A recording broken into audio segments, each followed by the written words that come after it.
All right, everybody, so here's what we're going to do. This is going to be Psychopathology and Problems in Living. Welcome to class. I have two videos right now in our intro lecture folder. One of them is going to be the video I did in fall 2020, and this is going to be the video for spring 2021. Now, I'm not actually going to re-record this lecture. I think what I'm going to go ahead and do is watch the video alongside you. If you watch the other video, that's fine. The information is pretty much mostly the same, but this is going to be any additional update information I'll put here in this video. So the way this is going to work is you're going to have the legacy videos from fall 2020, which I don't feel like we're recording, and then you're going to have the spring 2021 videos, which are going to be Walter Reacts. So I'm going to watch myself talk about the lecture content, watch myself, and then I'll fill any blanks in the content. I will clue you into anything that has changed, and this should help you understand the course content better. So this is the welcome lecture. So this is just me talking about course content, what's going on, things like that.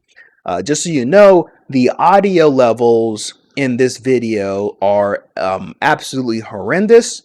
This is before I increase my studio quality, as you can tell here. Some things are pretty crappy. So yeah, it is what it is. What can I say? So if you feel like you want me to re-record the lectures, let me know. Probably not gonna do it. But you can let me know, that's fine. So we're gonna watch this together. If there's anything that's changed, I'll point it out, I'll pause, I'll make any corrections or critiques. And you're not actually required to watch this video. I mean, when I say this video, I'm talking about like this Walter's Reacts video. So these videos that we have in the folder, the spring 2021, the old videos I have from fall 2020, these ones will cover quiz content and everything like that. These additional videos are for people who want to get updated information. We'll talk more about this as it goes on, but you have all the knowledge that you need in these lecture videos to get an A in the class. For some of you who are more interested in the content, you might want to watch these newer videos. All right, so let's go ahead and take a look right here.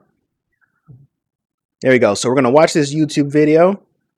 I'm going to mute my microphone so that we don't have a crazy echo. And then if I decide to talk, I'll unmute. Hi everybody, okay, so this is going to be our introduction.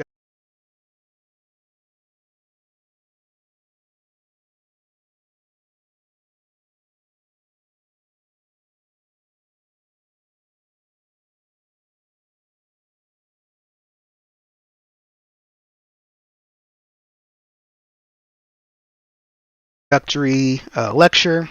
So welcome to Psychopathology and Problems in Living.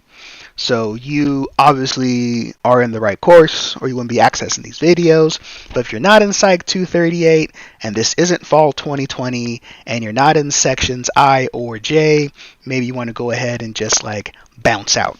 Also, yeah, so it's not fall 2020, it's spring 2021, but don't worry, you're still in the right place. Stick around, don't bounce out, hang with us.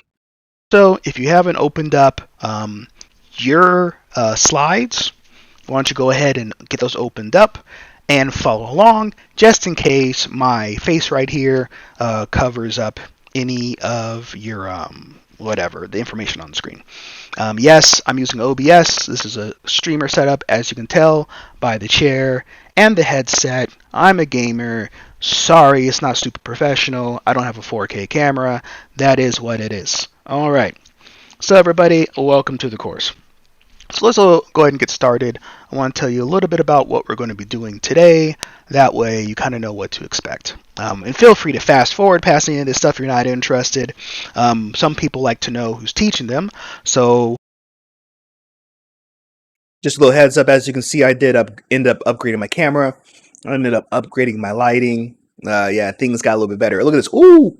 Woo! Secret Lab chairs. Listen, this video is not sponsored by Secret Labs, but if you got a little bit of loot, I would definitely recommend picking one of these up. These chairs are pretty awesome. Also, this camera that I'm using, it's not a 4K camera. Well, actually, it is. It's my iPhone, and you can actually get something from Elgato called Epoch Cam, and it's in high definition. You can use your iPhone, your Android phone, the actual camera, the web camera, that not the web camera, but like the main camera on the back of your phone, the one that does like 4K, 8K, all that kind of HDR nonsense. You can use that as a web camera. So you don't have to go out and buy a new web camera. You don't have to do anything crazy. You download this little app on your phone, then you can broadcast and stream and record directly from, or use even in Zoom. You can use your iPhone's main camera as a webcam. And it's really cool through your PC and Mac. So there we go. I'm going to get out of here. And that's not a sponsored content. That's just me. I just think it's awesome. So I thought I'd let you know. I thought I'd hook you up with that information. So it's not sponsored. For today, we're going to talk about who I am. Then we're going to talk a little bit about the class, expectations, things like that. And then we're going to do a brief syllabus review. The syllabus is on Compass in PDF format. Make sure you download that and read through it. You can actually pause this video right now, technology, and read through the whole syllabus and then press play again. Or you can just read along. It'll be fun. All right, everybody. So my name is Walter James Venerable III. I would encourage you just to call me Walter. That's a whole lot of words right there. Don't try to memorize all that. All right. Now, I am a fourth-year doctoral student. I am from Phoenix, Arizona, the land where it's hot all the time. But I finally get why they say it's a dry heat, because with this humidity out here, you just can't breathe. Now we have the alcohol research lab. This is where I do my research. So if you ever want to participate in our research, just let me know. Right now, everything's digital, so there's no See, last semester, some of my students were very happy because we actually do alcohol administration studies. So it was very popular, before everything shut down. And we'll get to more about that a little bit later. Now, I used to be a stand-up comedian. Oh, look at that right there. Woo-wee! Yep. But don't worry, you're actually not going to get access to any of my old videos. And this semester, there's no jokes in class, no jokes during lecture. Not telling any jokes at all. Not doing it. Just want to let you know that doesn't last very long. Eventually I start telling jokes. Eventually it gets out of control. Oh yeah, let me put this out here for you. Hey, just take it easy, okay? Just relax. You know what I'm talking about? I tell jokes. Sometimes it gets a little spicy. It's not a big deal. Let's just chill. Let's all be adults. Let's just relax. This is just college. It's fine. It's 2021. What is this? It's January 24th, 2021. More important things have happened in the last 24 days than Walter telling a joke or two during class. So but don't worry, there's no more stand-up comedy. We're not going to do that. No stand-up comedy. My research is still going on. You can go to our website, alcoholresearchlab.com, and we actually have a new $200 study. You got to be over the age of 21, though. So sorry, freshman kid who got an AP 5 exam. No, or 5 on the AP exam. You can't participate in my drinking study. But if you're over 21, then you can come to participate in our research. There we go. All right, let's keep watching. Okay. And then I'm also a sober living advocate. So myself, I'm 10 years clean and sober.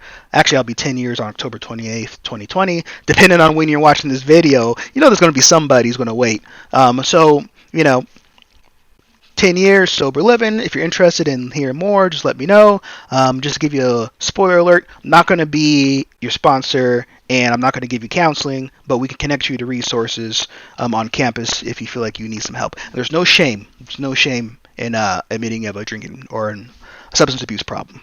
All right, everybody.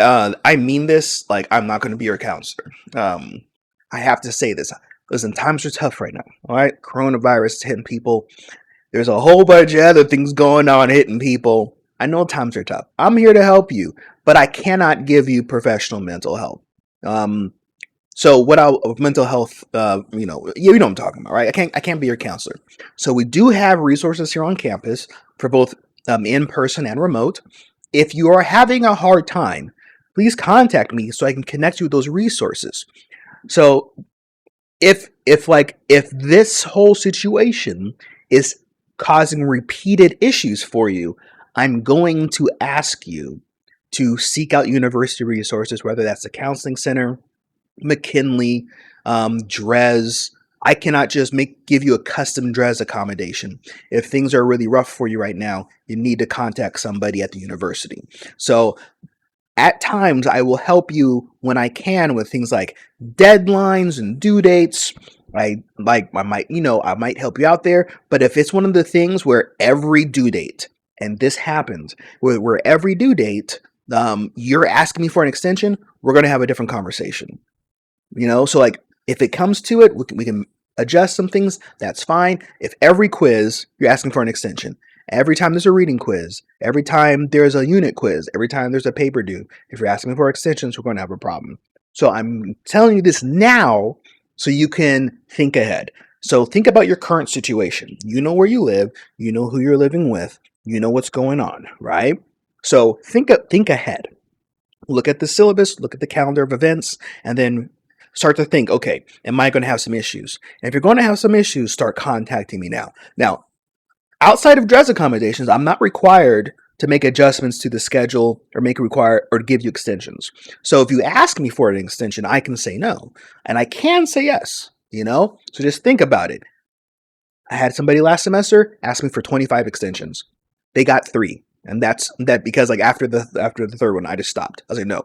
You contact DRES, you contact McKinley, you contact the counseling center, you contact the dean of students, you contact advising, you tell them your situation, but this is a rough time for you right now. We got to talk about this. They ended up finishing the semester and everything worked out. But I'm just saying, like, think about it. Like, let's not abuse it. Let's be like, there's some individuals who actually need help. I will help those individuals, but some people, they're like, hey, it's the quiz was due yesterday. It's Sunday. I missed it. Can I take it again? No, I'm sorry. All right. I hate to be mean, but let's be adults about it. You know if something's going on. You know something's going on. You know if you need help. So contact me beforehand, and then we'll talk about it. So let's talk a little bit about what not to call me. All right. So like I said, call me Walter. I'm just a graduate student. Okay. So when you call me professor, you're giving me 10 promotions straight in a row. I mean, some people literally like spend their entire lives trying to get the title professor. And if you call me professor, you're just like, yeah, I didn't earn it. I haven't earned it yet.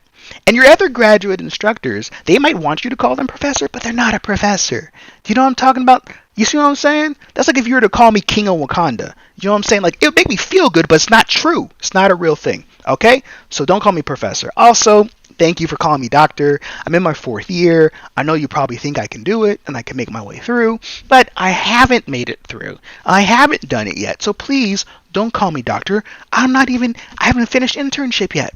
So even when I finish the program, if I don't finish internship, you can't call me doctor. So just don't do it. Just don't do it. Okay? Mister, I get this one a lot. Listen, yeah, rest in peace, Chadwick Boseman, Wakanda forever. But yeah, I mean that stuff. Like, listen, I'm not a professor. Don't call me professor. Like, really, I'm serious. Don't call me professor. I said, a professor, here's the thought. Here's the thing. So they have this thing where you'll go to a school and they'll just name a teacher a professor. And so then you start to think that a teacher and a professor are the same thing. And sure, if you break down the word and you go historically, you go back through time, you can probably say, Walter, it doesn't matter. A professor is a teacher because a professor is a professor of knowledge. They're professing things and they're educating you. In the university context, a professor is at the top of the heap. Some of your instructors are actually adjunct faculty members, so they're non-tenure track. Some of them are just lecturers, right? And so when you call them professors, they're not professors. And those individuals who work super duper duper duper hard to become professors. So it's sort of like that whole Dr. Jill Biden thing that happened, where they'll call random people doctor, right? Who don't actually have PhDs or doctorate degrees, things like that, right? And then it won't call Dr. Jill Biden, Dr. Jill Biden. You see what I'm talking about? Now, Dr. Joe Biden has earned the right to be called Dr. Joe Biden. A professor has earned the right to be called professor. You're not going to offend me by forgetting to call me professor or doctor because I haven't earned it. I'm not a professor and I'm not a doctor. And I mean that. Like, you're not disrespecting me. You see what I'm saying? Like, you're not insulting me. However, I have to say that I'm not a professor. I'm not a doctor. And if I were to sit here and like let you call me doctor, let you call me professor, that's like super male privilege. Do you see what I'm saying? Where I'm just like huffing up my own ego because I want a bunch of people to call me something that I haven't earned. Right? So just like keep that in mind. Like, I'm not a doctor, I'm not a professor, I haven't earned it yet. I haven't earned it. Right?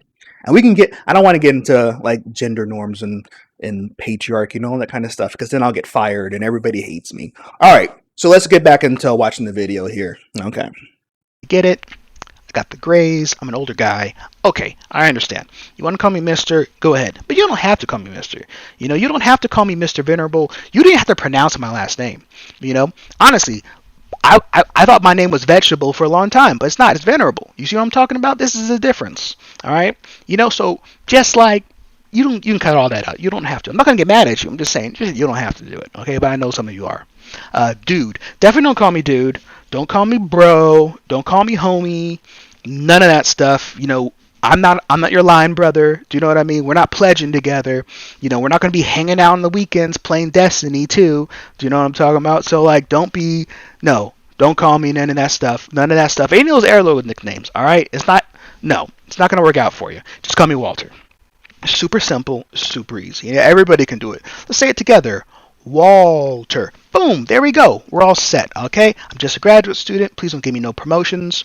Unless, like, your dad's the president of the university, then please give me all the promotions in the world. All right, let's go ahead and move right along. And that's cool because the president of the university is a dude, so I can say that. All right. So what I'm saying is, like, just call me Walter. It's easy.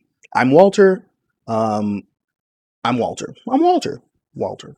Just call me Walter. It's cool. Like, it doesn't have to be a thing. Right? And I'm like, I swear, I know what's going to happen. I'm going to get an email. It's going to be like, Dear Dr. Professor Mr. Walter Esquire. And I'm like, okay, that's fine. And I get it. I'll get like the Dear Professor Mr. Venerable Walter Esquire, PhD, DDS. I know I'm going to get it. I know it's going to happen. I already know it's going to happen. I'm just saying that you don't have to worry about it. Even with my sign-offs. You see my sign-offs? It says, warmly Walter. Warmly Walter. Because I'm cueing you. Just call me Walter. You know what I mean? Yeah. Okay. Because it makes it easy. Don't try to pronounce Venerable. Like, you can if you want to. You can spell it. Just make sure you spell check. Grammarly kind of messes it up. But yeah, venerable. Yeah. Go to dictionary.com and type in venerable and see what it means. There you go. All right. Let's go ahead and all right, so I'm going to give you a quick little breakdown. I like to call this the tale of two Walters because, all people have multiple sides. It's duality. And the same thing for me. We have Happy Walter, right? Look at that. Look at that guy right there. He's nice. Let's be friends. Ooh, look at that. Look at that smile. You see that right there? Ooh, he's happy. Look at him go, right? He's at the mall back when you can go outside. And then we have Serious Walter. And as you can see, I've grown my afro out, and that's just how it's going to be. But Serious Walter right here, oh no, look at Serious Walter. What you done did to make Walter look serious like that? That's no good, So that's the thing. You're going to have two Walters. Happy Walter, huh? You're reading the syllabus. You're turning in assignments on time. You're asking good questions. You see what I'm talking about? And then you have Serious Walter. It's the last week of the semester, and you're asking me how you can get an A in the class, and you haven't turned in a single assignment. That's not going to be that good, all right? I'm telling you now, so that way you're not shocked. Because what happens is people, they see nice Walter, and they think, oh, this guy, he's just nice all the time. He's a nice guy. He's a good guy. Everybody likes him. And then they get this guy right here, and they're like, whoa, what happened? Walter was smiling 5 minutes ago, and now he's mad at me. Oh, just follow the rules. See? Happy Walter. Serious Walter. There we go. All right. And I mean that too. Like, last semester, we have 400 points in this class. Some people have like 19, 20 points. Like, seriously, if you need help, reach out to me. Reach out to me. Let's talk about it. But like, people will contact me the last day of class asking how can they turn in like all the work. No, it's not going to happen. And here's the thing, kids, look at this. Look at this. Right here. Look at this. See this? See this? This is a camera. Okay, this is a camera. All right. You're watching this on a monitor, on a TV, on your phone, right? This is a digital class, right? Do not be scared of me. I don't even know who you are. I'm like Thanos in Endgame. Walter, you took everything from me. I don't even know who you are. That's me. That's me. I don't know who you are. You know what I'm talking about? I don't know where you live, right? So don't feel threatened by me. Don't be scared of me, right? You see what I'm saying? It's kind of ridiculous. Like, we were in class, and I was like standing over you, and I was like, turn in your assignment, kid. Oh, you'd be like, oh yeah, this is scary, dude. This is digital. These are emails and YouTube videos. Just, it's okay. You're gonna be fine. Okay? Man. All right. So this is just to tell you that like I know we have ISIS forms and we get the scores and we turn them in, but a lot of people just like they don't care about like integrity. They don't care about trying to teach a responsibility. There's more to learning than just what you're reading in the books.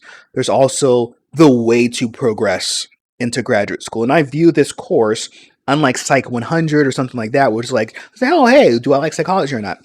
I view this as a more advanced course where you get to learn what it's like to be a researcher, to be a clinician, and even to be a graduate student.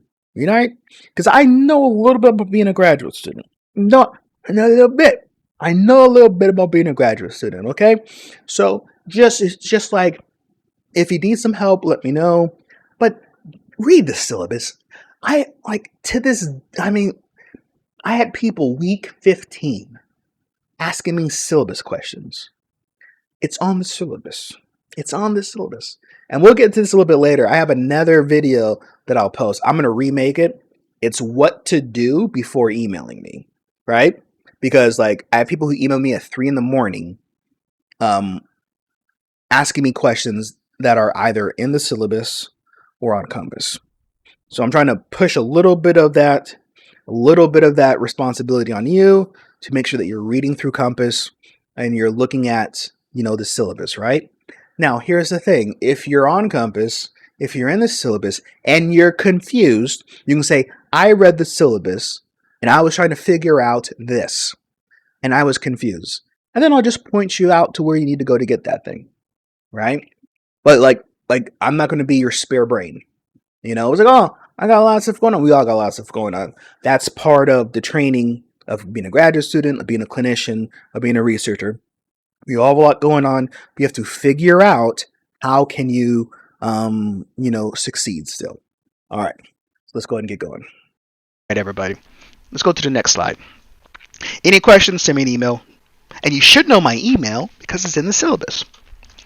So now we're going to go ahead and do a brief syllabus review. And before we get into the syllabus, I'm going to switch things up to Happy Walter. All right.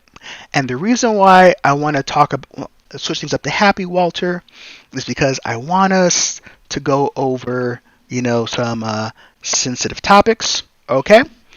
So we're going to be talking about COVID. All right, everybody. So I know that, the last 2020 has been pretty bad. Okay. And the last 6 months have been and 2021 ain't no better. 2021 ain't no better. And I did not foresee that in January of 2021 we'd still be doing this. I had no idea, yeah. So this still applies. Like, I thought 2021 would switch it up a bit, but it's just the same old stuff, new coat of paint. So, let's watch the rest of this, man. Especially troubling with COVID, with all the, the racial injustice happening and us, in an election year, and everything's very tough. But I do want to let you know that, I want you to understand that this is just school, right? I want you to make sure that you're taking care of issues that are important to you, in terms of your health, your family, your mental well-being, your emotional well-being, and things like that. And so I understand that there's real world things going around that might contribute to you having difficulties. But I want everybody to know that it's my goal to try to make this environment, this online environment, this transition as easy as possible for you and as painless as possible. So I encourage you to keep in communication with me. I encourage you to reach out to me. I encourage you to send emails first, and let's have a conversation. Let's talk about it. I want to wish you all the best and hope that nothing bad happens to you. But if you feel like, this is just like a bad time, we can talk about it. Talk about, withdrawing from the course or other kinds of options that you might have. That's like the last minute. That's the last ditch effort. But I want you to keep open lines of communication, okay? All right, so if you go ahead and do that, everything's going to be okay. Let me give you just a little quick life advice. So most things... Before we get into that, I did have individuals last semester that had COVID-related issues, but I did connect with these resources, right? And then I had other individuals, as I alluded to earlier, who just wanted extensions on everything. You see what I'm talking about? And people who slept through quizzes, who didn't do the readings, who missed assignment links, because I put the quizzes and then I take them down. I don't leave them up. You have a certain amount of time to do the quizzes, So it's like, if you miss the quiz because you just lost track of time, that's a problem. And if you having a lot of serious issues, we're going to talk about it. Like, it's okay. Like, I'm going to forward you to these resources. I'm going to forward them to you. And I'm going to say, hey, you should contact administration about this. You should contact advising about this. You see what I'm saying? So I want to help you. I do want to help you. I mean, I had someone who, when people had to vacate campus, right? They ended up homeless. You see what I'm saying? So think about these issues, right? So understand, you might have like a hard time going on, but understand what's happening, right? This is stressful. You're going to be stressed. This is college. You're going to have a lot of classes, right? You have classes. I have classes. We all have classes, right? Having classes is not an excuse for needing extensions for things. Now, sometimes you need a little bit of help, right? And maybe you go to the counseling center. Maybe you need to contact administration, talk to some people about that, right? And that's fine. But we're not going to do this thing where, we're just going to give extensions for everything. Contact me first. If you contact me first, we can work it out, right? So before you decide, okay, I'm going to skip this quiz and then call and contact Walter like a week later. No. If you're having serious issues, let me know. If you're having problems, let me know. Let's talk about it. Let's work it out. But yeah, let's all be respectful of the situation and not try to take advantage of it. Things in life are people talking to people. Communication. If the lines of communication are open, good things can happen. This is true in friendships, relationships, your career, etc.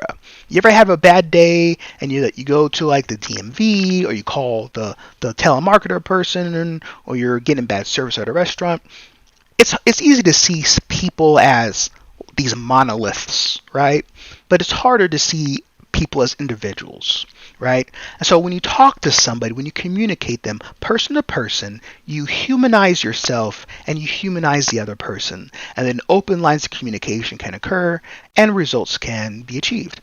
So in this course, you're going to have happy Walter and then serious Walter.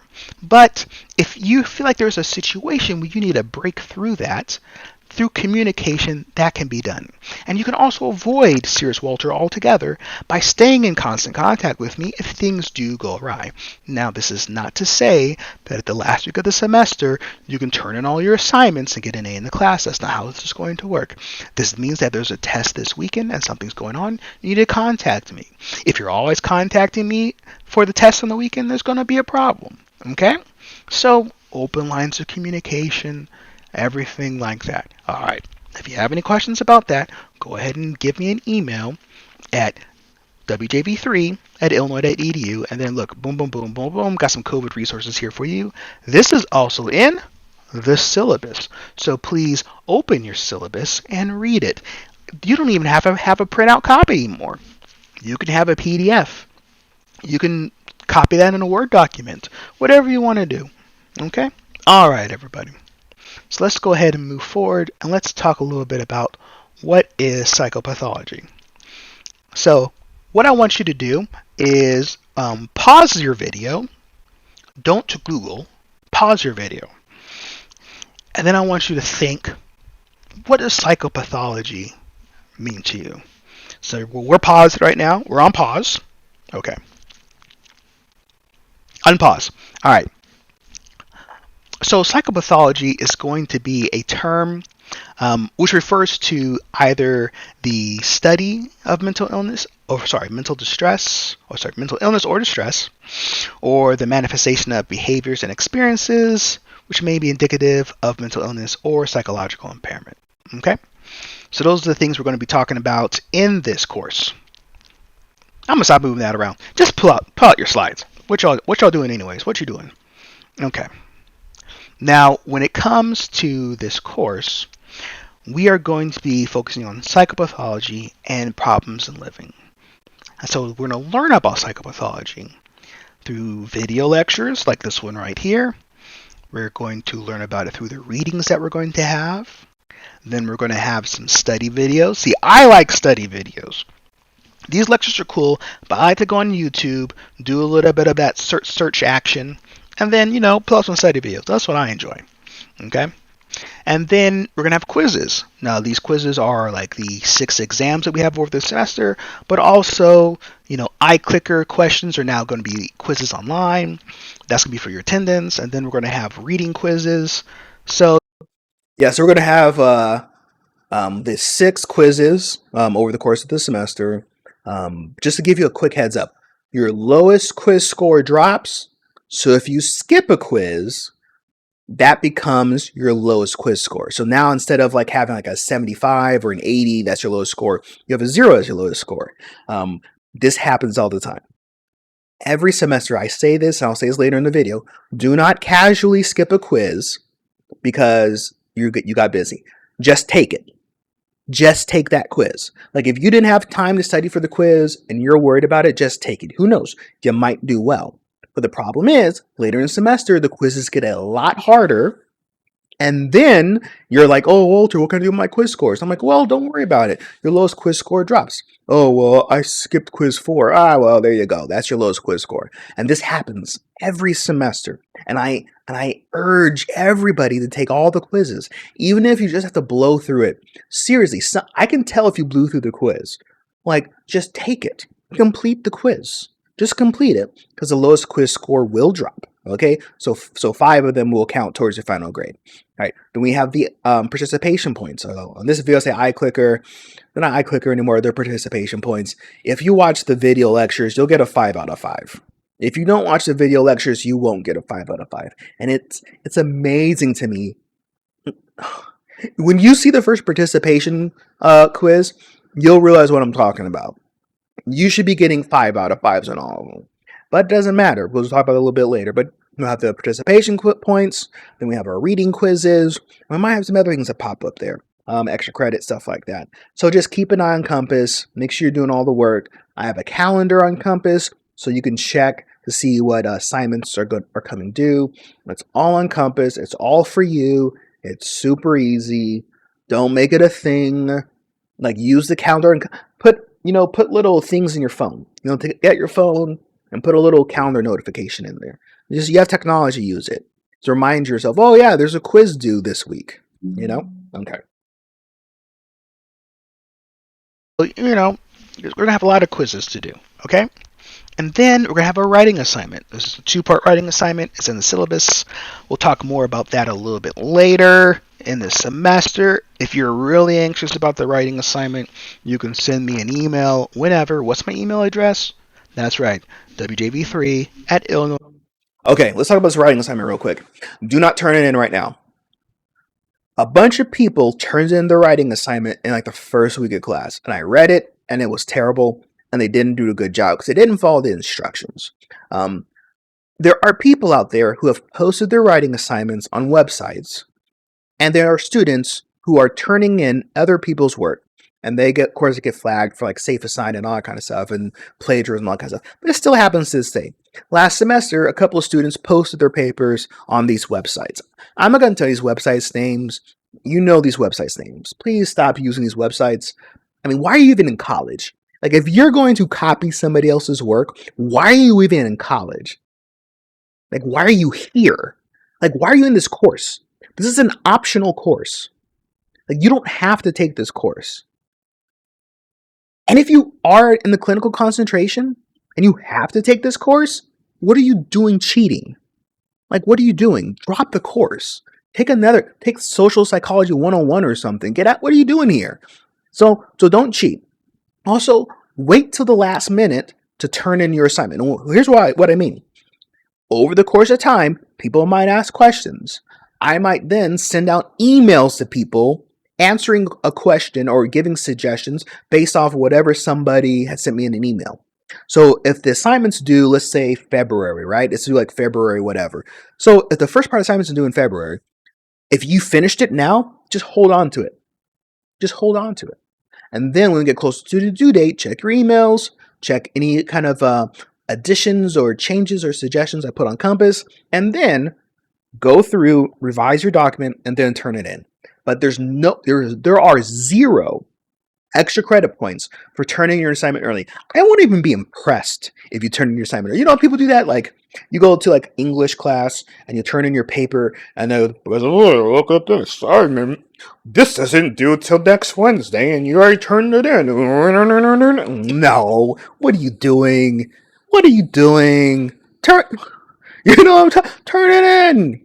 You know, if you take your car to the car dealership because you have a problem, you want to get your car fixed, and the dealer says this is going to take about, like, this car should be ready by next Tuesday, and then they call you up in 15 minutes and say, oh no, your car's done, we fixed your car already. Don't pick it up. Like, what the heck happened, man? Like, you told me it's going to be done next Tuesday. It's done in 15 minutes. What happened to the car?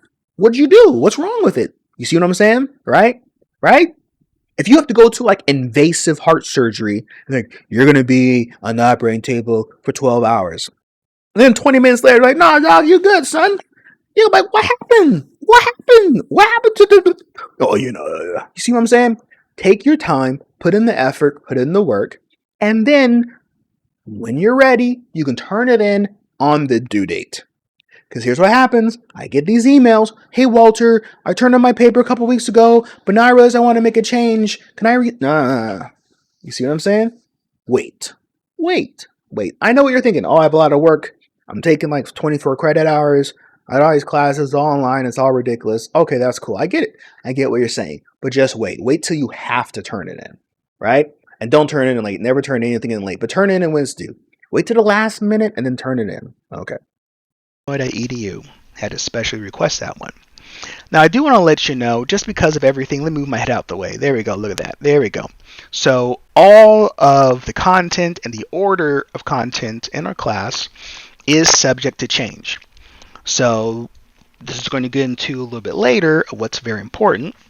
But what is important is that you always check your emails and you're always checking Compass. Okay, but we're going to get into that a little bit. I don't want to do a spoiler alert, but spoiler alert. Okay. So let's go ahead and move forward. So at the end of this course, there's going to be a few things that you should be able to do. You should be able to evaluate various definitions of abnormal behavior and mental disorders.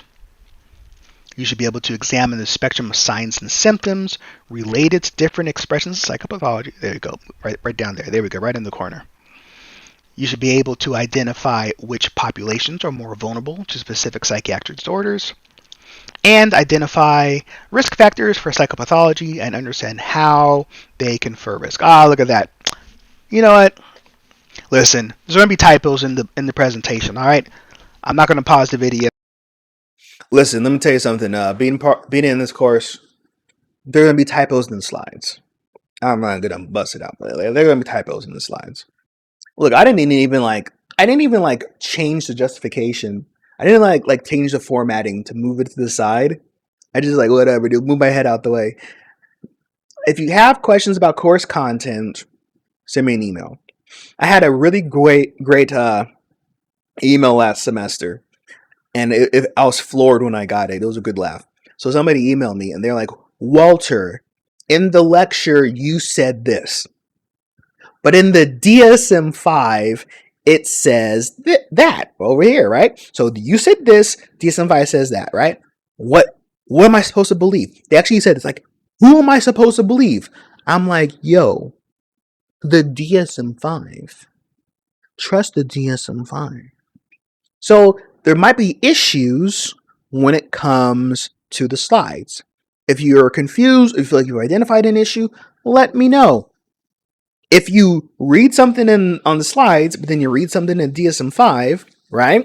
Well, whatever's on the slides might show up on the quiz. But whatever's in the DSM-5 is accurate. You see what I'm talking about? Okay. Just putting that out there. The DSM-5 is written by thousands and thousands of scientists and is constantly updated. Okay? And then right over here, this is a dude taking slides, talking them to you, who knows a little bit about some of this stuff. Definitely not an expert. I don't know everything about everything. But it could be typos. It could be old information. Send me an email. We'll talk about it. All right. So I'm on a roll. All right. Second part right here is going to be you should be able to describe treatment and prevention strategies for specific mental disorders. Have a compassionate understanding of what it's like to live with a mental disorder and examine biases related to mental illness. And understand the profession of clinical psychology, including its strengths and limitations. All right. So now we're going to go ahead and continue our syllabus review. And my thing just froze up there. Yeah, there we go. All right. And for this, we're going back to serious Walter. There, look at that guy right there. You see this? You see this? Look at this guy. Look at this guy. This young whippersnapper. He's like, I'm going to go back to school and get my PhD. Yeah. Now look at him, bruh. Oh, life comes at you fast, man. All right, serious. Okay. So let's talk about compass for a second. So when it comes to compass, it's very important that you check compass every day. This is going to be your responsibility. Okay? So, minus a few of you that might be Wunderkinds, most of you are all adults. And I'm going to treat you like an adult. And you should know how to check your email and check compass. And if you have any problems with that, you should let me know ASAP Rocky. Because I don't want you waiting until halfway through the semester to talk about you don't know how to check compass. And here's the thing. Okay. I'm going to go on a tangent here, but bear with me. This applies to things like your grades. You should check your grades every week. You should not reach out to me 3 days before the last day of the semester and say, Walter, in week 3, I didn't have a grade for X. I did X. Where's my grade for X? Guess what? Your grade is in the ether. It's gone. The UFOs came down, sucked up your grade, and they took off to Omicron PSYC 8.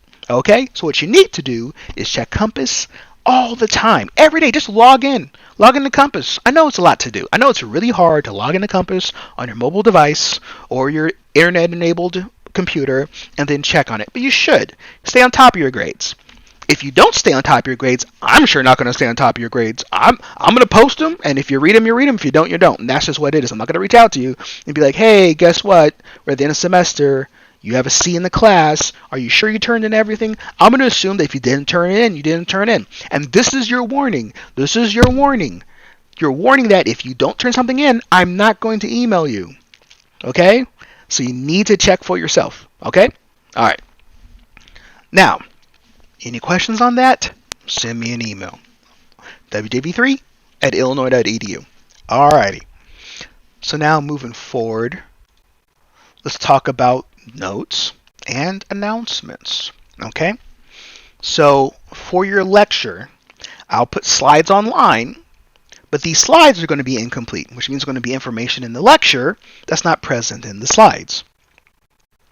You're also going to have readings every week. You're responsible for all the readings. Okay? So that means if there's a folder on Compass that has some files in it that are PDFs, those are your readings. You should probably read those every week. Okay? It's going to be your responsibility. Okay? If you have trouble with that, send me an email. Now, when it comes to announcements, I send out emails using the course-wide email system, which means I type up an email, everybody's registered in the class gets a copy of the email. So what you want to do is... Okay, I want to talk about the readings real quick. So last semester, a lot of people had problems with the readings, trying to figure out what they should remember and what they should study. Here's the way to do the readings. Read it once, right, just to get a sense of what's going on. Then go back and read it the second time. Now you're going to pause at every word you don't understand. You're going to look at that word. If there's like a disorder or some kind of concept talked about in the reading, you don't understand that, you're going to pause, write that down, look it up, right? And then you're going to try to condense the paragraphs into a main point. So every section, you want to think about like the theme of that section, where they're trying to communicate, what's the author trying to tell you. Then every paragraph, you want to try to tell yourself like what's important about this paragraph. So that way you can figure out what the guy's talking about or what the person's talking about.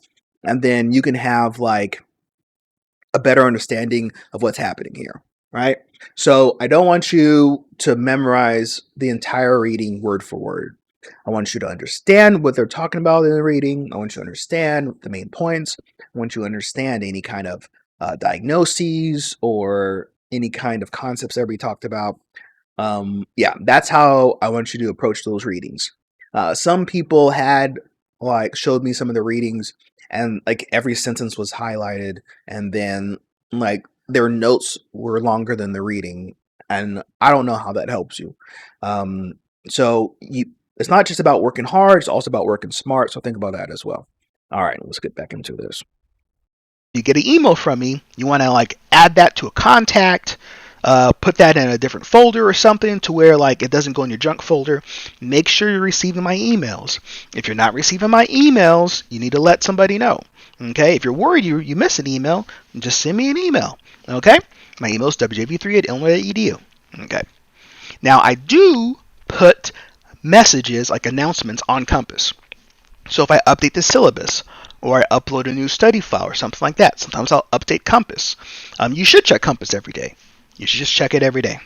Now, the way this course is going to work, we're going to, be doing the whole like week thing. We're not going to be doing like Tuesday, Thursday, or Monday, Wednesday, Friday. So we're going to have content for a week, and it's going to be due at the end of the week, and all that's in the syllabus. But you should always be checking Compass like multiple times. Just check it. Just check it, because you don't know. You don't know. Okay, any problems with that? Send me an email. Okay, once again, I want to stress that this is your responsibility, so please take it seriously. All right, now my animations for the next slide are already messed up, so spoiler alert, we have in-person discussion sessions. These are Monday and Tuesday from 10 a.m.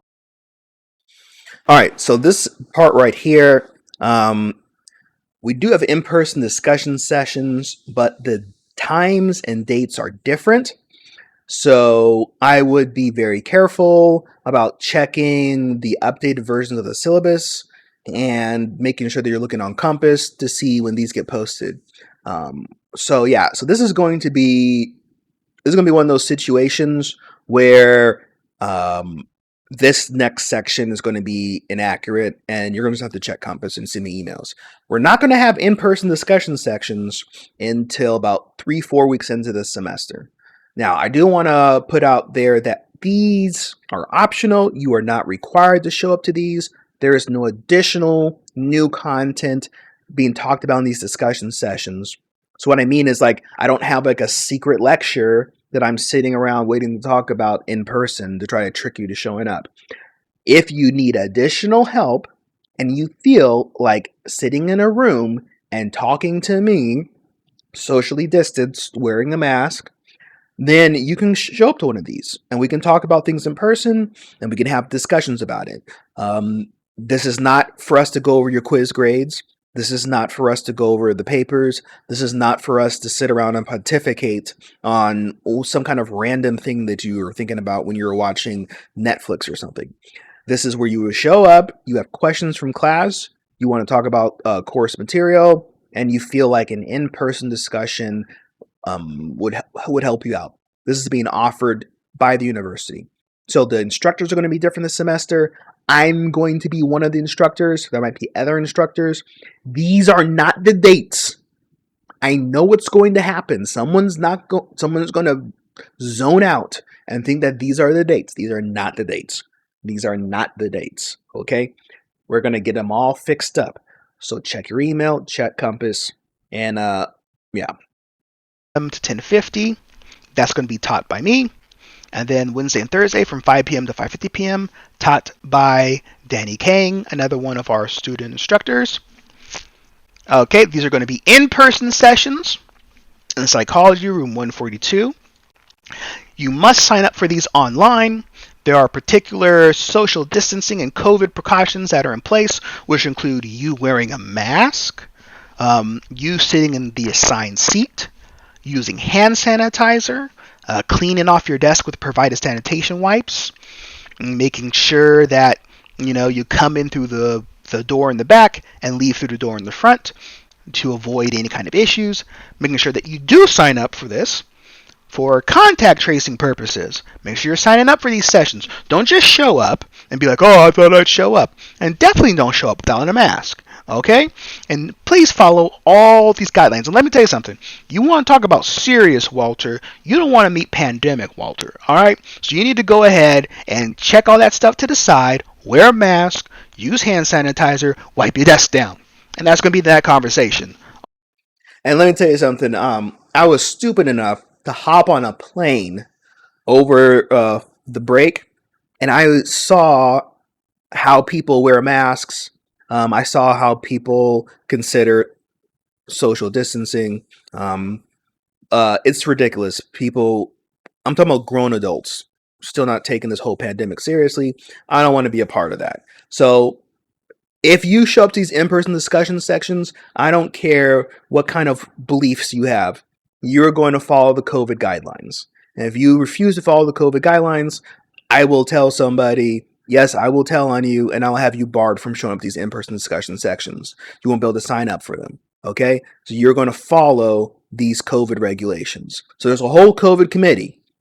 And instructors can submit names to the COVID committee for people who aren't following the COVID regulations. So you will wear a mask, you will socially distance, you will use a hand sanitizer, you will enter and exit how you're supposed to, you'll follow those regulations. I'm not going to play these games.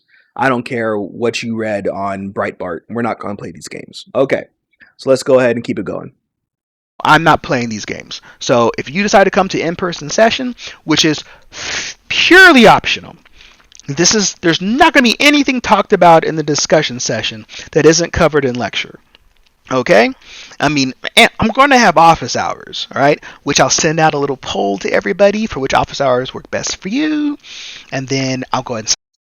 Yeah, that poll that I did is still live for this semester. So the spring 2021 poll is still live. It's on the Compass page. If you haven't clicked on it and filled out where you want office hours, I'm just going to hold them. If 5 people fill out that poll, I will schedule my office hours around those 5 people. All right?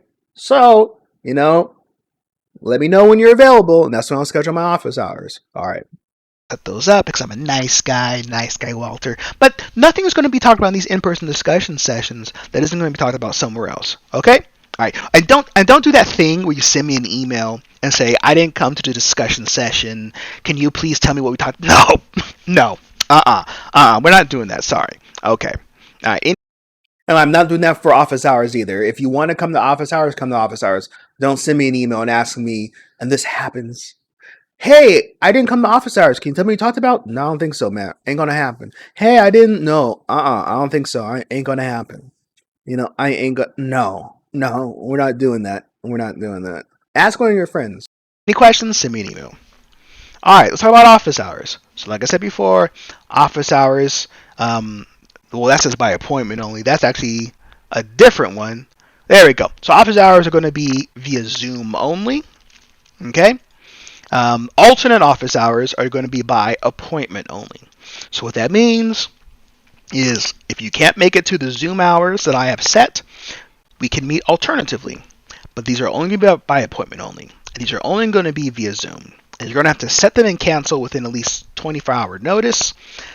If you're saying, Walter, can you meet with me tomorrow at 5, and then you don't show up at 5, or you show up at 5:15, or whatever, I'm not going to set these individual appointments with you. Again, you can just send me emails, because this is going to be your responsibility to make sure that if you need individual attention, that you ask for individual. Yeah, and this is very important to understand. The office hours that I set up, I'm actually only required to offer 1 office hour a week. I offer 2. And I make sure that is in a block, right? So some people offer half an hour this day, half an hour that day, right? I give you the option to choose when you want the office hours. I make a 2-hour block where I sit at my computer with my camera on, waiting to ask questions. And those are going to be my office hours. I had a lot of people email me a bunch of stuff about the office hours. So what I'm not going to do, I'm not going to set up individual tutoring sessions with you on a regular basis every week. Right? I get it. You have to work. I get it. But my office hours are going to be my office hours. I'm not required to offer additional office hours. I'm not required to make sure that my office hours fit whatever time zone you're in. My office hours are my office hours. My individual office hours aren't like I don't have to meet with you individually. I really don't. I don't have to. I will, but it's not going to be one of those things where like, Walter, I need to meet at 11 p.m. Central Standard Time on Saturday. No, sorry. What are you talking about? No. So you're going to have to let me know when you're available. I need to be available. They're going to be during reasonable hours. You're going to have to confirm those. And if you don't show up, like after 15 minutes, if you're not there, I'm just going to leave, and then it's whatever. So you need to make sure that when we set these times, that you follow them. When you look at all the times that I put on Compass, these are all going to be in Central Standard Time. Central Standard Time. And I have, just keep that in mind. Okay. And I have to be very serious about this because some people have these weird ideas that my job is to sit around online 24 hours for you to meet with you on Zoom so it's fair for you. Every lecture's pre-recorded. That's fair. There we go. All right. Attention. And also, I'm not really required to do this. I'm not really required to set up alternate office hours for you. I set up 2 office hours a week. I can actually just put these office hours whenever I want. I can put them whenever I want, and then you just have to make do. You see what I'm talking about? But I'm going to send out a doodle poll so that most people can have really good coverage. Okay? And that's how that's going to work. All right?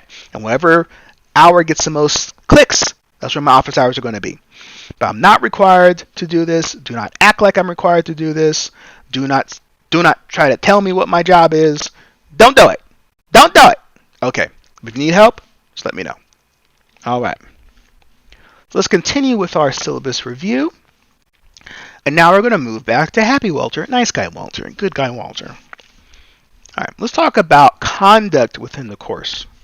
So I imagine this as being a collaborative environment where people come together to learn and grow. Now, because we're doing everything online, there's a little bit of, depersonalization that occurs, minus those who show up to the in-person teaching sessions. But when we're doing things like office hours, or if we ever hold any kind of live lectures, which we won't, everything will be on video, I would really suggest that you critique the idea and not the person. We all have a different background and a history when it comes to psychopathology and mental illness, so please have respect for your classmates. Maybe you have, like for me, for example, like I'm an alcoholic. I've been sober for a while, but I was a big time drinker for over a decade. And so, I have certain views about alcoholism that other people don't hold. And so there's a lot of stigma around alcoholism. Sometimes people say things like, why don't they just stop drinking? They can just choose to drink. It's not a sickness and stuff like that. That can be very painful to people who are struggling with addiction. So we don't want to use language like that. Same thing with stuff like depression or anxiety. Well, just stop worrying. Oh, why are you sad? Just be happy. We're not going to say stuff like that. Also, remember, just because for example, like my mom has bipolar disorder, right? So just because my mom's bipolar looks a certain way doesn't mean all bipolar looks that way. All right? So you're not the expert on this particular mental illness because you know somebody who has it or you have it yourself. Okay? Just like I'm not an expert in alcoholism. I probably know more than some of you, but I don't know everything about alcoholism. I know about my alcoholism and the people that I've met. And that's a very important point to think about. Listen, I know times are tough. I know, like, especially if you have a loved one or you yourself are suffering from a mental illness, or you have these struggles in life. I know that it can feel like you know everything about it because you have this firsthand experience, right? But understand that is one experience, and there's 7.7 billion people in the world. There's 350 million people in the United States of America. Your experience is valid, but your experience is not all-encompassing. So there's a variety of experiences. There's a range of experiences. So in a learning environment, since you don't know everything, you're going to hear things that you either have never heard before or you might not necessarily agree with. And that's fine. But this is a learning environment. This is not a I've been depressed since I was 17 environment and everybody needs to stop what they're doing and listen to me talk about my depression. Because we're learning about how to diagnose individuals for the range of depressive disorders that exist. Now, we're not trying to silence you. So if you want to talk about your depression, that's fine. Let's talk about it. But understand you're talking about your depression. So we have a great saying later in the class where, like, for example, let's move away from depression. Let's talk about autism spectrum disorders, where if you've met a person with autism, then you've met a person with autism because it's so different. There's such a spectrum. There's such a range of outcomes. So if you want to share your experience with depression, anxiety, suicide, addiction, things like that, that's fine. You're not required to.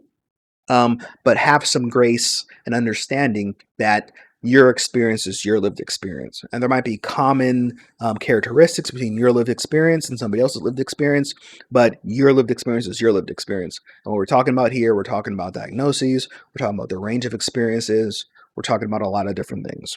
We're talking about all of this from a scientific perspective, rooted in the DSM-5. So I know there's a lot of different perspectives out there when it comes to mental health. We're not really going to go over that. If you want to go over that, you might want to type in the Course Explorer and take one of those courses. So this course is going to be rooted in the DSM-5. That's not to say that I'm against talking about other things, but I will always defer in this course to the DSM-5. Okay. All right, so we want to really have some respect for the subject matter. We want to have respect for each other. We want to, if we ever hear something we don't like, we want to critique the idea, not the person. Okay, we don't want to say, why would you say that? You're so dumb. You're so stupid. That's offensive. Blah, blah. No, none of that stuff. We're trying to learn. This is a learning environment. Okay. Now, having said that, I'm not going to deal with any kind of discrimination. Okay. Cultural, religion, any of that stuff. I'm not dealing with it, okay? This is psychopathology. You need to put your scientist hats on, okay? I don't want to hear none of this stuff. Now, there are going to be some topics that we will cover in this course it do have some racial and cultural implications. All right, we'll talk about like the disparity in rates between different ethnic and racial backgrounds and socioeconomic status. So some of the content that we'll talk about will be, will be politically charged in nature, but we're not going to get into a whole thing of pointing fingers, playing the trauma Olympics or anything like that. We're not going to do it. Okay. All right. Any questions? Send me an email. All right. So when I say no disruptive behavior, I'm talking about when we're in office hours. Okay. So what this means is please mute your microphone on Zoom. Okay? I did an online summer institute where people would be in the grocery store with a phone in their pocket, microphone not on mute. So there's 80 people in a Zoom meeting and we're hearing checkout grocery stuff. No, I don't want to hear that. I don't care what you're listening to on the radio. I don't care what you're walking in the background. Be on mute. Now, if you want to talk, you want to say something, please enable your camera if you can. If you can't, that's fine. I'm not requiring you to enable your camera. I'm saying, please enable your camera if you can. Okay. No laptops. I've deleted that. Okay, that's from last semester. Y'all gonna need a laptop, so you can just disregard that one right there. That's okay though. I'm not editing the video. I'm sorry. I'm not gonna do it. You use your laptop. Okay. But hey, I will say this though. If you're on your laptop, during these Zoom sessions, make sure you don't have all that other stuff going on in the background. All right? All right. Now, if you have any problems with any of this stuff, give me. And when I mean, like, if you have any problems, in this situation, it's going to be very unique because, of course, we're all doing digital stuff. But, like, if you feel like, there's people who are not helping you, being disruptive to you in class or whatever, or if there's people who are, saying hurtful things during office hours or in-person discussion sessions or whatever, just let me know. I'm not having a message board for this class. Those tend to get a little spicy. I'm going to try to be, if anybody gets spicy in this course, it's going to be me. Let's put it to you that way. I don't want kids hopping on here and getting spicy. So yeah, that's just what it's going to be. So if at any time you have problems with what's going on in class, you can send me an email, especially when it comes to some of these sensitive topics, especially when it comes to some of these things that we're going to be discussing. I want to put it out there. If you need trigger warnings or content warnings, check the syllabus. The syllabus talks about what we're talking about.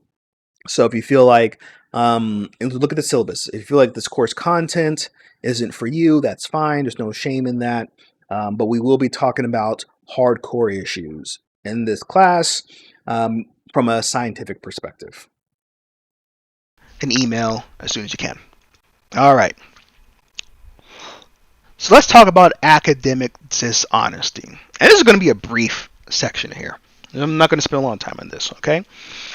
So this is going to be not so happy, super serious Walter. Okay? Look at this guy right here. Look at this guy. Look at this guy. Whoa. Man, that's some intensity right there. All right, let's talk about it for a second. Let's talk about academic dishonesty. Don't cheat. Don't do it. Do not share your papers. Do not call your friend who took this class last semester or 3 years ago and use their papers for this course. Do not do it, okay? There is technology and we can find out. And yeah, so this is why all technology and we can find out. And yeah, so this is why all of the assignments are submitted through Compass through SafeAssign. If I get an assignment in email, I give you a 0 for it until you submit it through Compass and you submit it on time. Okay, so I'm going to check everything through SafeAssign. I do want to talk about this for a second. Okay, you need to submit it in a docx, that's like a word processor format, or a PDF. So even if you use some other software where it saves in some weird format, you can export it as a PDF. You can save it as a PDF. And that's what I want you to do. I've had people send me blank documents. I had people send me gibberish documents. If you send me the wrong format, I will start to count the assignment as late. So that what I mean by that is, let's say if something's due on Wednesday and you send me the wrong format, and then I send you an email, I said, this is the wrong format, you need to re-upload your assignment. And then it's Thursday, and then it's Friday, and then it's Saturday, and then it's Sunday, and then Monday rolls around, and you're like, oh, Walter, I just got your email, sorry about the wrong format, here's the right document. Well, that document's now late. If you submit the wrong format in a document, and I send you an email and I say this document's in the wrong format, and then you don't turn in the right format, you just get a 0. And then after a week passes, you just have a 0. So like at the end of the semester, you're like, well, Walter, I turned in my assignment part 1 months ago. And I said, no, it was gibberish. I sent you an email and you never resubmitted it. You keep that 0. So this is why it's very important for you to check Compass. This is why it's very important for you to check your emails. This is why it's very important for you to read the documents to understand what's required of you for all the assignments. Make sure you're reading the syllabus as well. Safe Assign. If it's not through Safe Assign, you don't get a grade. If your file's corrupted, you don't get a grade. Make sure your submission is complete and uncorrupted. Okay. For those of you who don't know, I invented the corrupted submission thing back in the 90s. I use Corel Word. You don't even know what Corel Word is. I did, and it would not be compatible with Microsoft Word, which is what my school district used. So I would export my file in Corel Word, give it to my teacher in the 90s, and she'd be like, oh, something's wrong with the file.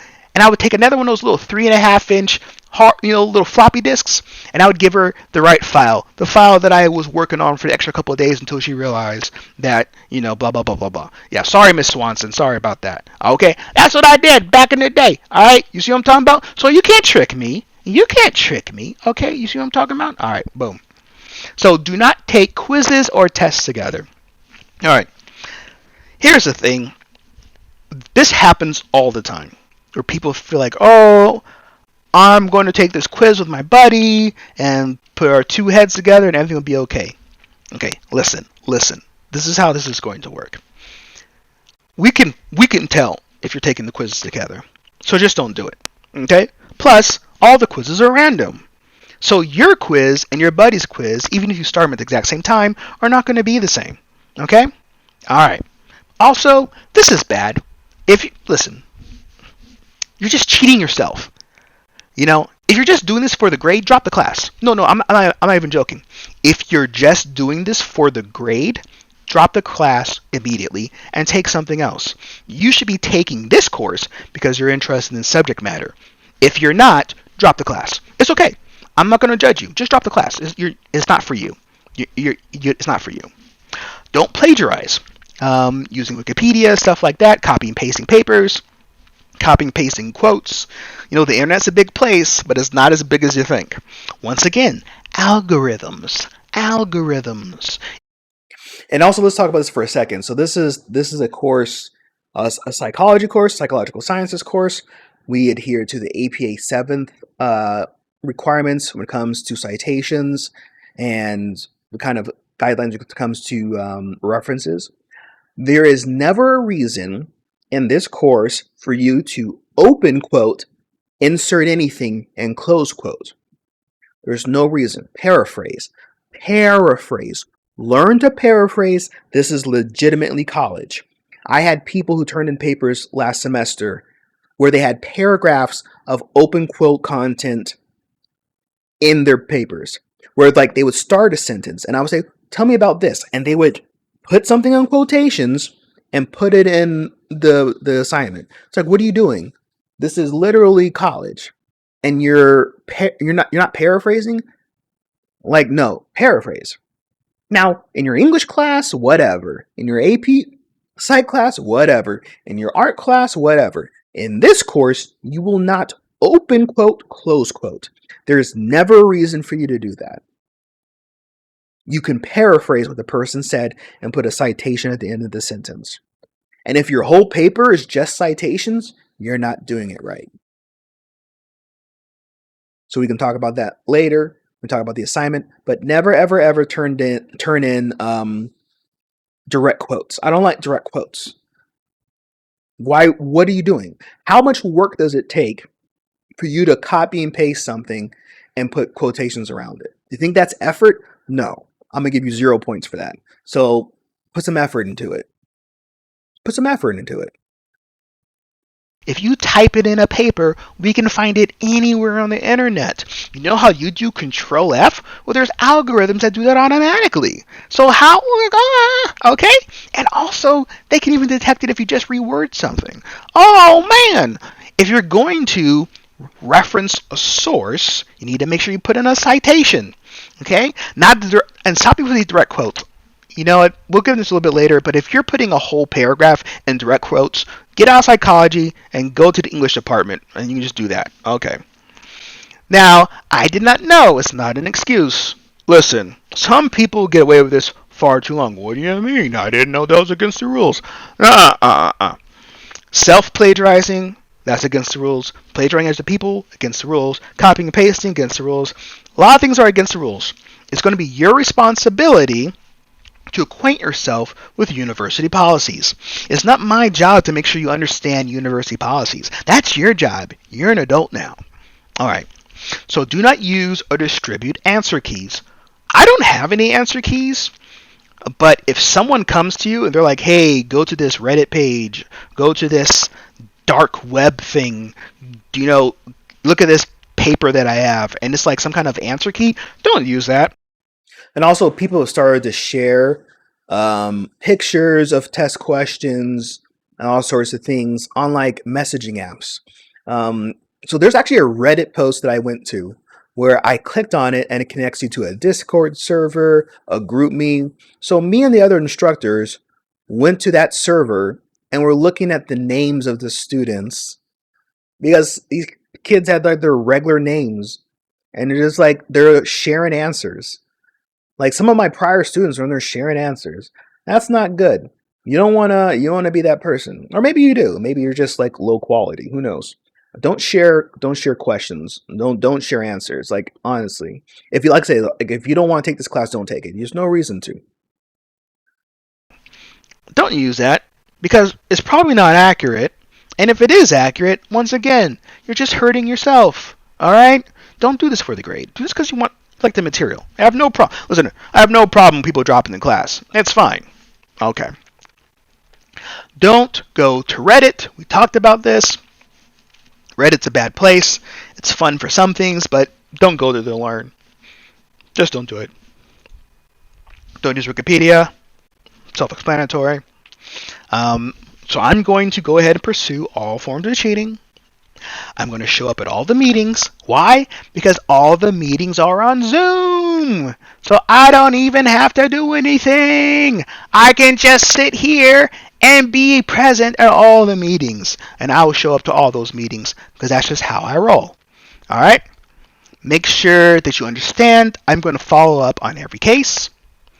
Make sure that you understand I'm not going to let it slide. Come on, Walter. Hook me up, man. Come on, Walter. Just one time. Hook me up. Help me out. I'm not going to help you out. I'm not going to help you out. I'm not going to hook you up. Don't ask me. Okay. Now, if you have any questions about any of this stuff, you need to go ahead and send me an email. Okay? But please, just don't cheat. Make it simple for you. Academic dishonesty is not a good thing. You don't want to do it. You don't want to be involved with that drama, so just don't do it. Don't start cheating, okay? And once again, like I said, it is your responsibility. Oh, look at that. Oh, this is nice. Look at this. Hold up. Whoa. Oh. Wait. Oh. Hey, look at that, baby. Woo! Now, this is going to be your responsibility to understand all UIUC policies, okay? You're going to have to do it, all right? I'm not doing it for you. So please don't. And honestly, at this point in time, I know you have friends that got away with this. Like, honestly, I know that you know people who've done this. I know that some of you have done this before. There's so much more, so like people have so much more free time now to like look at things, investigate, and go to meetings. There's a lot of pressure on instructors to catch people who are cheating. There's a lot of pressure from the university to make sure people aren't cheating because everything's online now and everybody's worried about the reputation of the university so it doesn't turn into like a DeVry or something like that. So like, come on, like let's just be real. Like, don't cheat. Stop cheating. Like, take this seriously. If this class is hard for you, challenge yourself to grow and learn. And I know, like, and the thing is, like, if we talk about cheating and academic dishonesty, certain types of people benefit from this, and certain types of people are punished for this. You see what I'm talking about? So there's a whole social issue behind cheating and academic dishonesty. Like, I could talk to you about some of the social organizations on campus that foster cheating as newer members come in, where they will literally turn in at the same paper that was turned in last year because an older member gave a younger member access to those papers. Come on. And these people will go the rest of their lives and just be handed grades, success, and things like that. And they'll never have to challenge themselves because they belong to the social organization. So, come on, people. Like, you know, you put the black square in your Instagram, you know, at least have some integrity. So please don't cheat. Please don't cheat. All right. Cheat. Don't be academically dishonest. All right. So now we're going to go ahead and go back to a little more casual conversation with Happy Walter with a frozen animation. This is how we roll around here. All right, so let's talk about absences and emergencies. So absences don't matter anymore because they're all online. You're not showing up to anything. You don't have to come to the in-person discussion sessions. You don't have to come to office hours. You don't have to show up to anything. The only thing you have to do is click on the videos, read the slides, take the attendance point quizzes. I'll just put this out there. I can tell if you've watched the slide. So you right here. I can see if you watch the videos. I can see if you open the slides. I can see if you, whatever you click on in Compass, I can check. So if you tell me that you watched something, I can go back and see if you watched it. I can go back and see how long you watched it. I can see how many times you've downloaded the syllabus. So like if I put a new version of the syllabus on Compass and you send me a syllabus question, I can go check to see if you've downloaded the new syllabus on Compass. You see what I'm saying? So like there's no attendance points, right? I mean, well, there's participation points. I'm not keeping attendance. I'm not marking you absent or anything like that. But like if you don't show up, like if you're not like logging on to Compass, I can tell. Like if you're not opening items on Compass, I can tell. So please, if you have these medical emergencies, if something's going on, if you have like the COVID issues going on, if you need to do things like that, whatever, contact me, right? Contact me. Okay. And turn in assignments. That's all you have to do.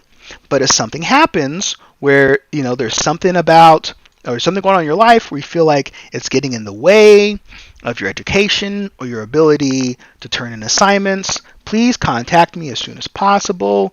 Do not wait. Do not wait. Okay.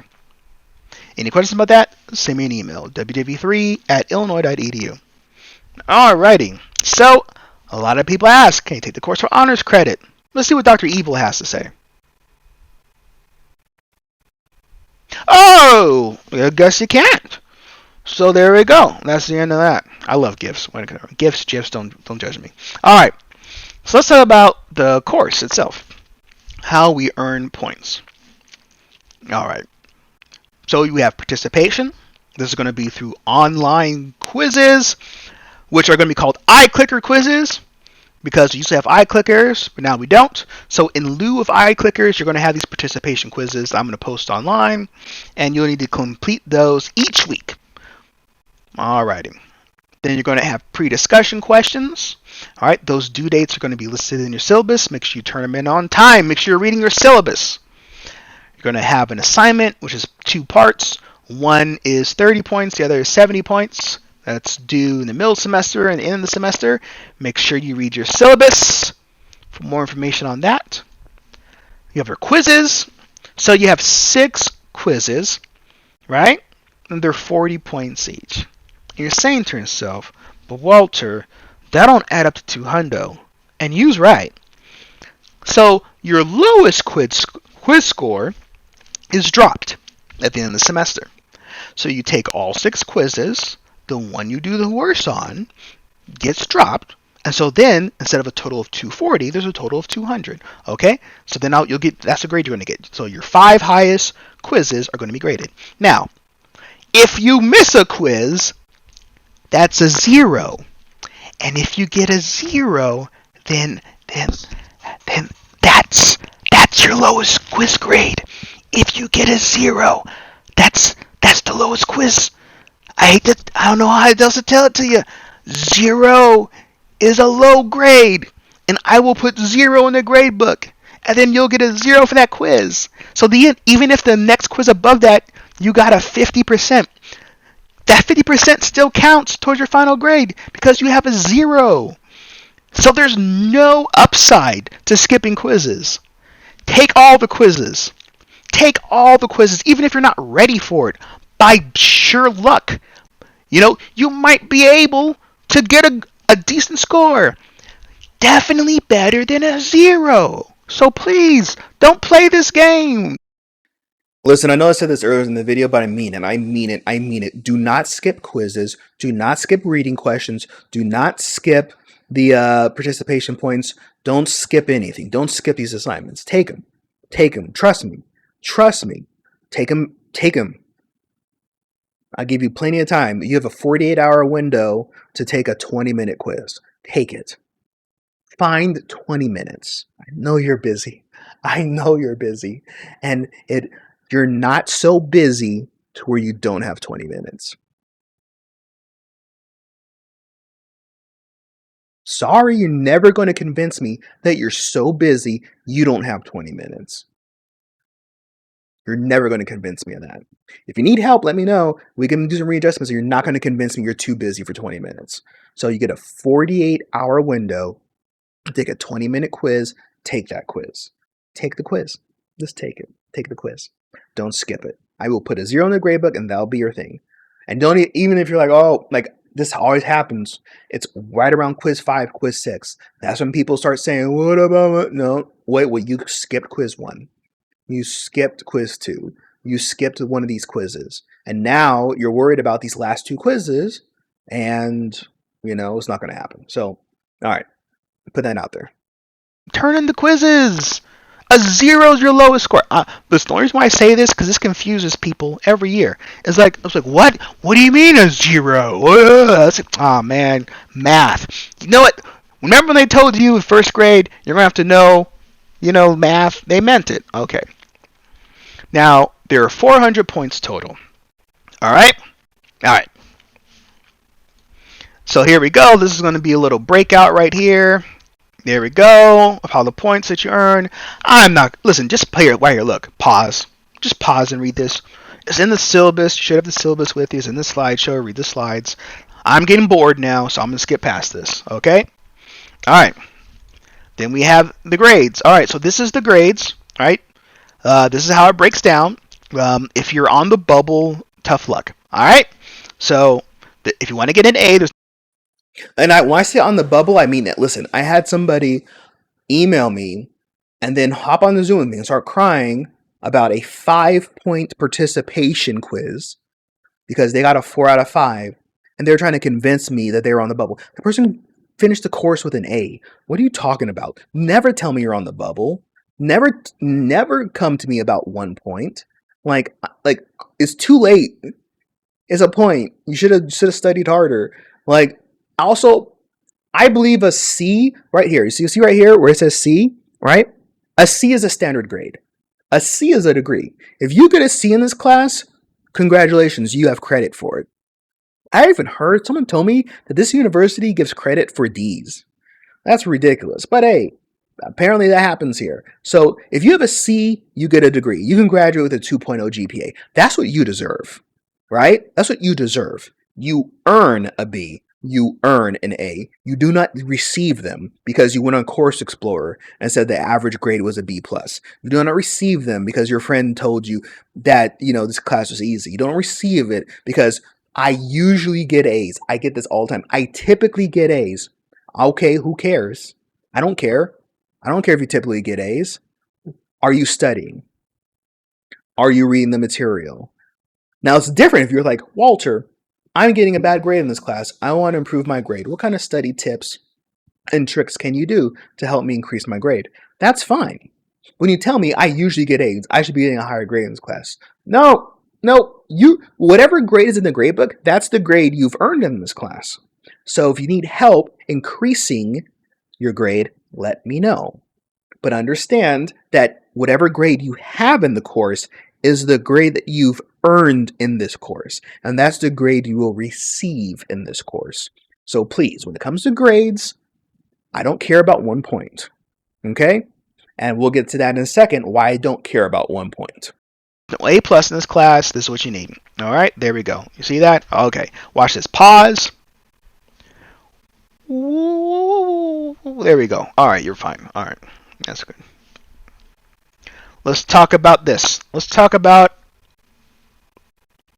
opportunities for extra credit. Now, here's the thing about extra credit. Let's talk about it. You're going to get a total, or have the opportunity to earn a total of 6 points extra credit. That's right, a total of 6 points through SONA research participation, okay, which is all online, all right? We're just handing out extra credit for you, okay? There might be an extra credit assignment, but that is to be determined, so we don't know, okay? So you're going to need to check your syllabus and compass for updated information to figure out if there's going to be any extra credit opportunities for you to take advantage of, okay? Now let's do a little bit of math here. That's only 1.5% of your final grade.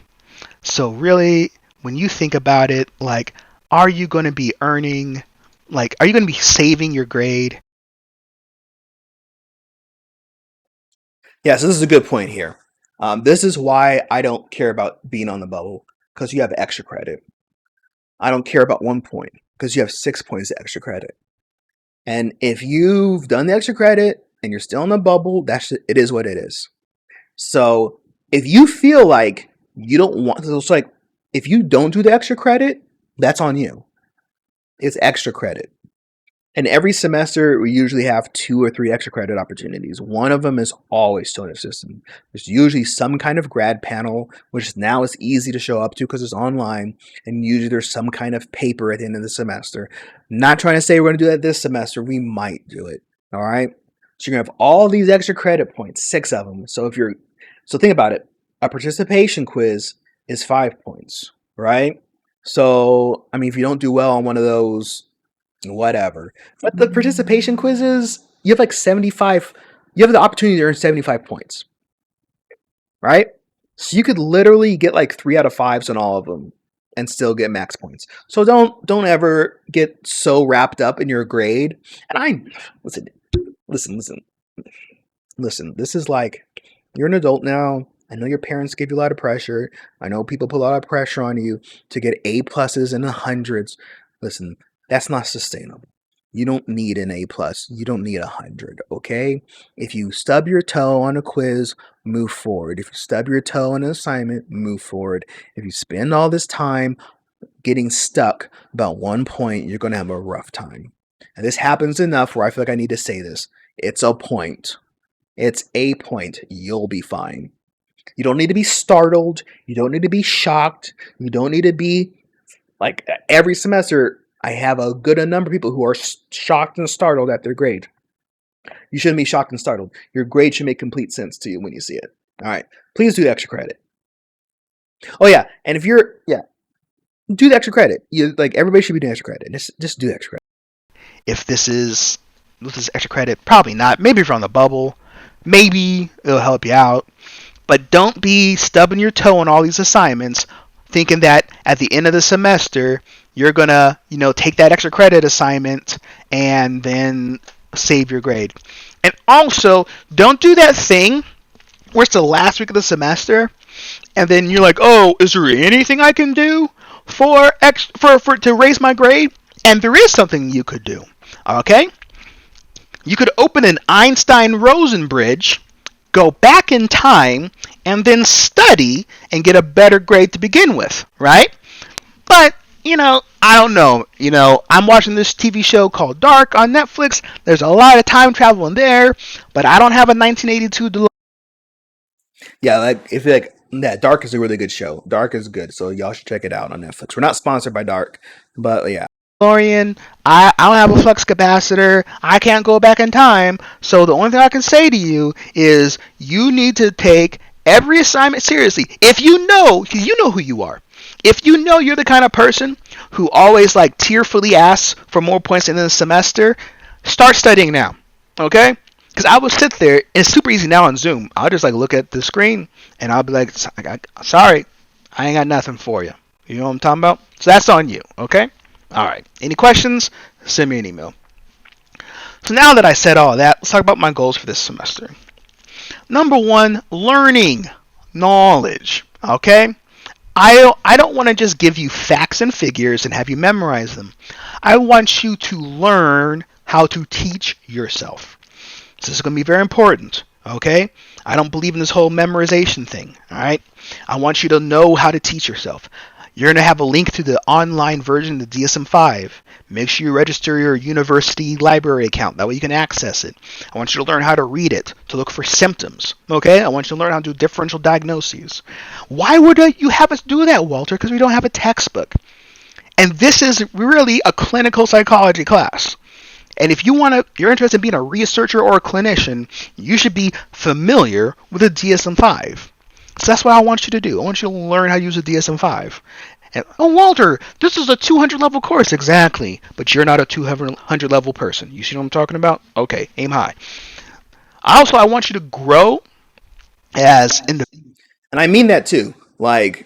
Listen, especially those of you who took the AP Psych exam and got a 5 on it or whatever, and you feel really proud about that.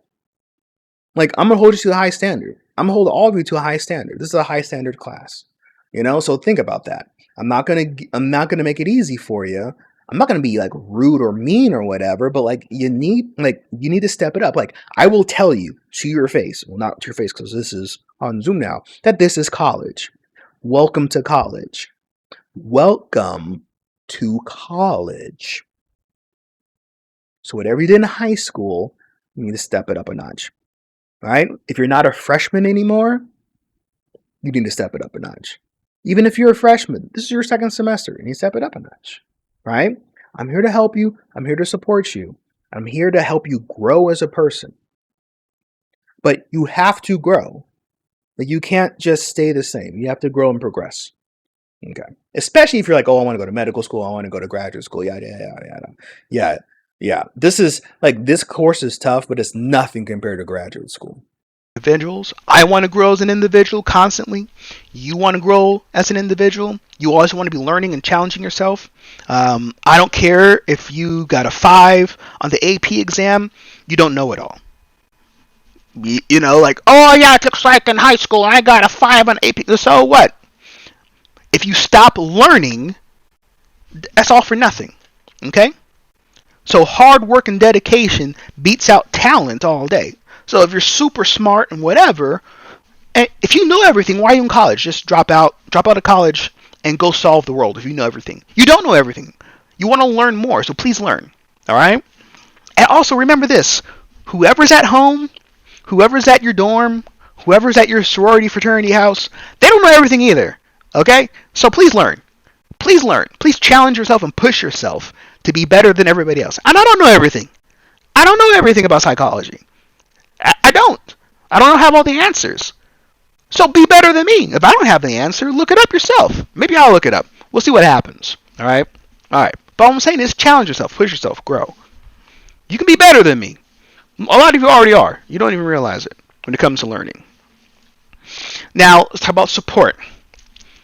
I do want to support you. I do want to support your learning, your education, and your endeavors. I want to help you, to achieve your learning goals, to achieve your growth. I want to be there for you as a support. Having said that, I'm not your counselor. I'm not going to give you therapy.